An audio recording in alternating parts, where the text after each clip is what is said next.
Hey friends, welcome back to the Maple Leaf Barn. I'm Libby and today I am showing you our June garden tour. Be sure to hit that subscribe button and follow along with us as we build our micro farm. Let's get into it. Alright, here's the cosmos and it's just starting to flower. So got some cupcake and I think this one's just called pink. So this one I believe is cupcake. But it's definitely, there's so many more, there's a lot more green than there are flowers. So I knew that in this tiny little space here I probably wouldn't get too many flowers, but quit eating my flower, bug. Boom. So anyways, here are the cosmos. They're small but vigorous. We've got a few more marigolds here, a couple more nostrums hidden, and then our eucalyptus is really exploding. It's looking really, really pretty. It will not be ready to harvest for several more months. They typically, oh my, look at that giant bird. Oh my goodness. It broke a tree branch, it's so big. Was that an eagle? We do have eagles here. Okay, I'll pan over there if it flies back. I think it was a vulture, but it could have been an eagle. We do have eagles. Okay, this right here is a hot mess of celosia. So I've got some buds happening, and I did cut these in the beginning hoping for more blooms, and I think that definitely worked. And even their foliage is so pretty. I mean, look at this foliage. That's really, really gorgeous. All right, I've got some, very few, but I do have some yarrow. And so we've got a couple. I know I should harvest these, but I only have a few, and I actually have a couple of bouquets I'm trying to get ready for later this next week, and I don't really want to harvest them without that bouquet. So just got a few yarrow plants. And then, oh, he's back. It's definitely a vulture. Look at that. Why are my neighbor's dogs outside? Oh, hold on. We got it. Hey, you get out of here.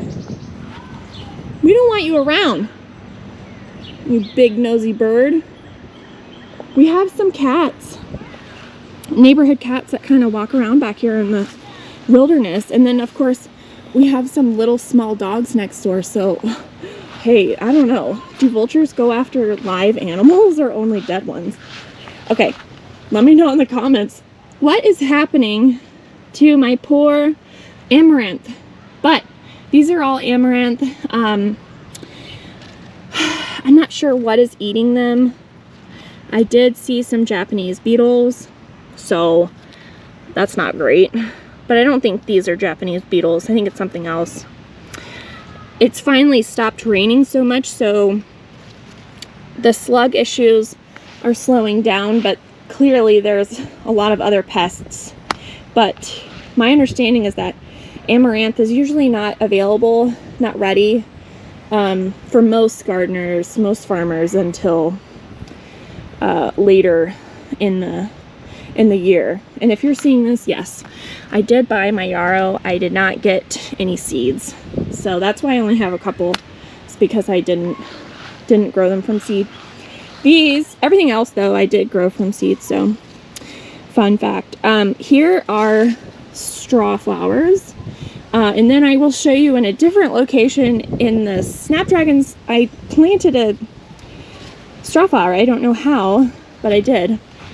And then these are the Rudbeckia right here, and you can see they're getting close. They're thinking about blooming.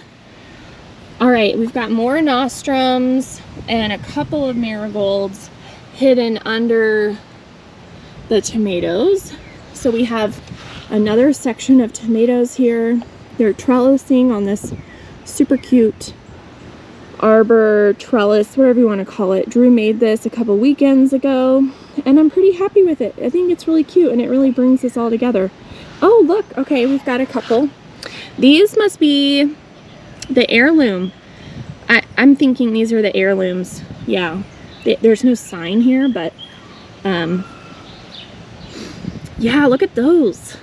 Definitely heirlooms. Next up, we've got some more tomatoes. Let me see if I can find. These are cherry tomatoes. So here's a couple little baby ones. Got a couple more babies. So these, the smell of tomato plants, I'm not gonna lie, I don't love them. I don't enjoy it. Here's my one strange orange zinnia with my whites. I don't know how, again, how did that happen?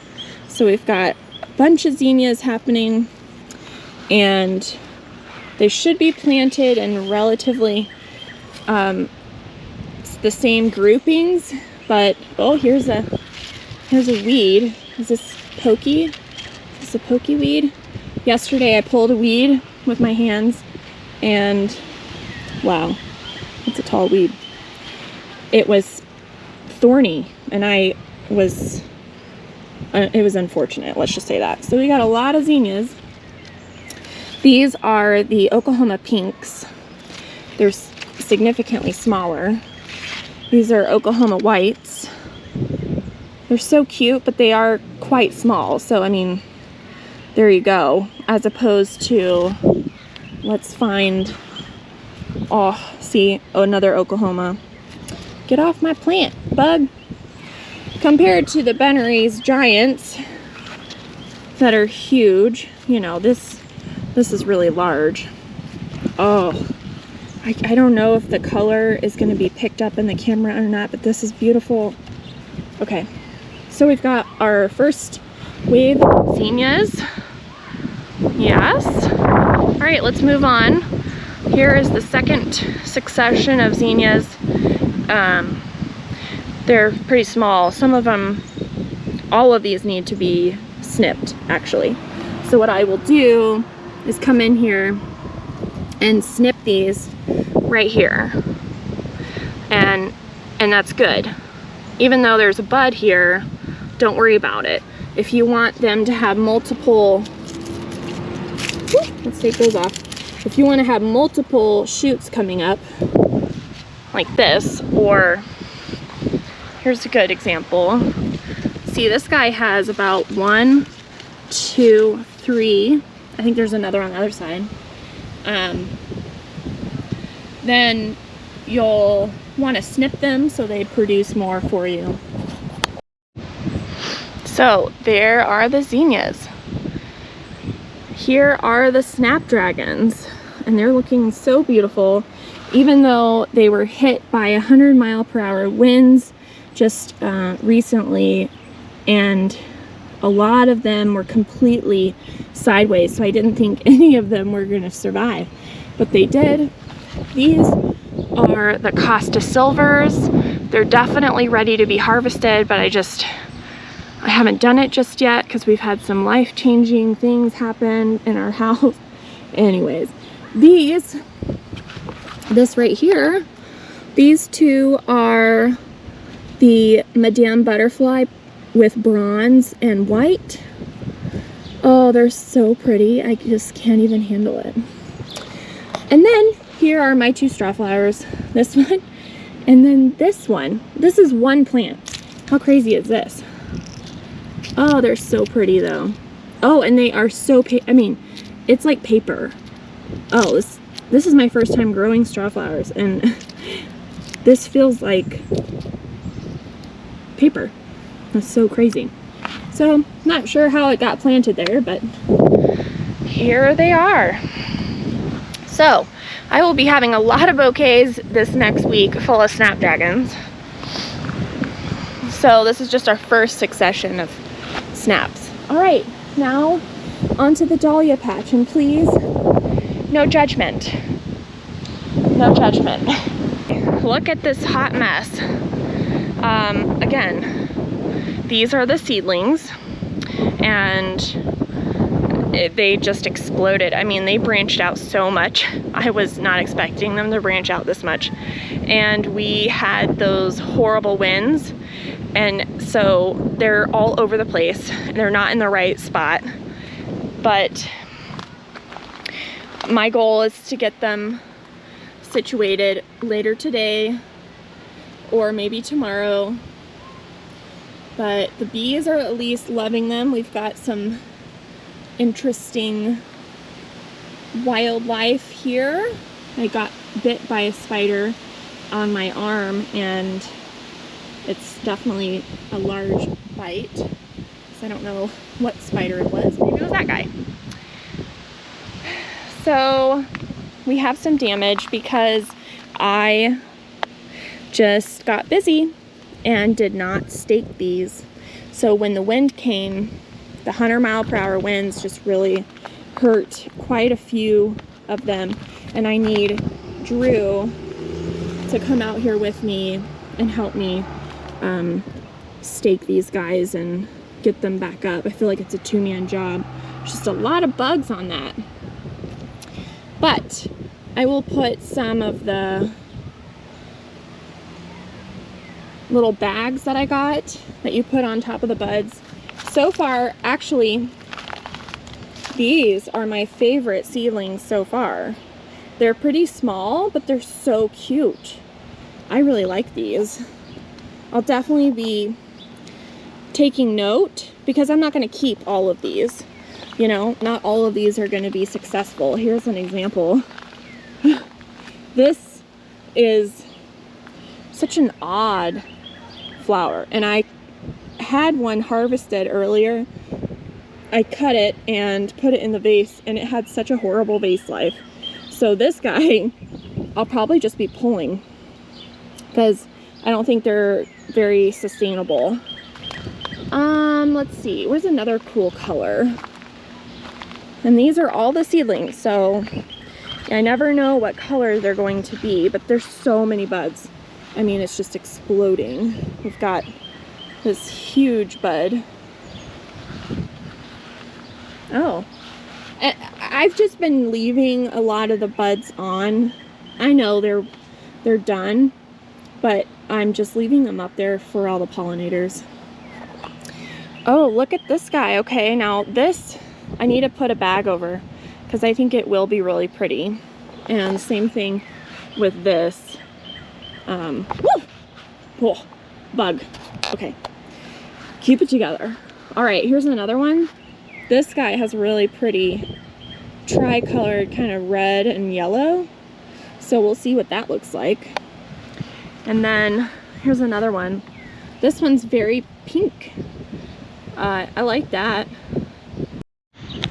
Okay, so the dahlia tubers are looking pretty good, except for this one. I don't know what's going on with that. I'll have to take a look. But everything else is looking really good. And some of them are a little bit slower to come in than others. Like this guy is really small, but dahlias just come in at different times. So some of them, like this right here, is really, really tall. It has many branches. That's because it's peaches and cream, and peaches and cream is one of the first tubers usually to produce. So they're all looking pretty good. And then let me show you the sunflowers that are on the back row here. To wrap up our garden tour, here we go. We've got some branching sunflowers down here just for fun. And then we have more of our sunflowers that were first, these were our first rounds, and they're looking brilliant. This guy is actually ready to be harvested. So yeah, it's looking really good. Here's another one. So thank you for following along with us, and I hope this was fun to see what our garden is looking like. Thanks for watching. We'll see you next time.